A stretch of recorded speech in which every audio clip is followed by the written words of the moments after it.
से बेदखल करके हवेली से बाहर फेंकवा दिया गया था, मगर अब वह सादा परिंदा नहीं था, वो हक का पैगंबर बन चुका था। उसकी चीख में ऐसी गूंज थी जैसे आसमान के दरवाजे खुल गए हों और अल्लाह के साए में सच बोलने की ताकत उतर आई हो। लोग हैरान रह गए।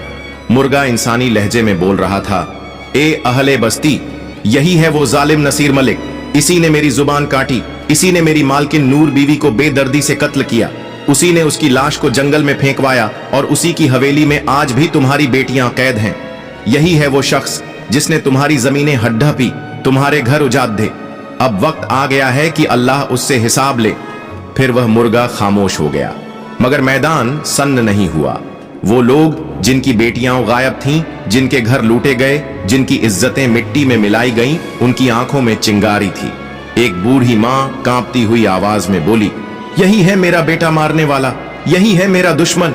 नसीर मलिक का चेहरा पीला पड़ीडीएच गया, पसीना उसके माथे से टपकने लगा, उसकी आंखें खौफ से फैल गईं। वो उठ खड्डी दीदा हुआ, चीखते हुए बोला, यह सब बकवास है, एक मुर्गा कैसे बोल सकता है? मगर उसका लहजा डूबती हुई कश्ती जैसा था। वह भागा, अपनी गाढ़ी मंगवाई और हवेली की तरफ दौड़ डपद्धा। पीछे लोग चिल्ला रहे थे, रुक जा नसीर मलिक, अब अल्लाह ने तुझे बेनकाब कर दिया है। मगर वह लोगों से नहीं, उस सच्चाई से भाग रहा था जिसे वह तमाम उम्र झुठलाता रहा।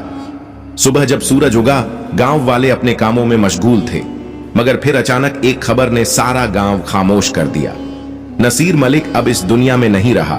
वो शख्स जो रात को हवेली के आलीशान बिस्तर पर सोया था, अब गांव के चौराहे पर मुर्दा पद्धा मिला। किसी को नहीं मालूम वो वहां कैसे पहुंचा, मगर जो नजारा सबने देखा, हर जुबान बंद हो गई, हर रूह कांप गई।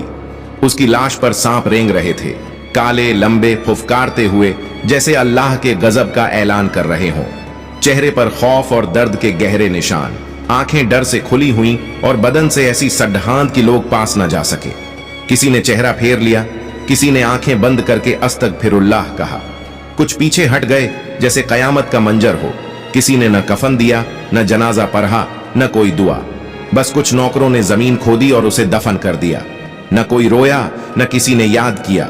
जो शख्स खुद को रब का नायब समझता था, आज एक इब्रत बनकर मिट्टी में दफन हो गया। अब गांव के हर दरो दीवार पर एक आवाज दर्ज है, देखो बेटा, यह है घमंड का अंजाम। जो जुल्म करेगा, अल्लाह उससे हिसाब जरूर लेगा। जो तुम्हारे पास है वह अमानत है, मलकियत नहीं।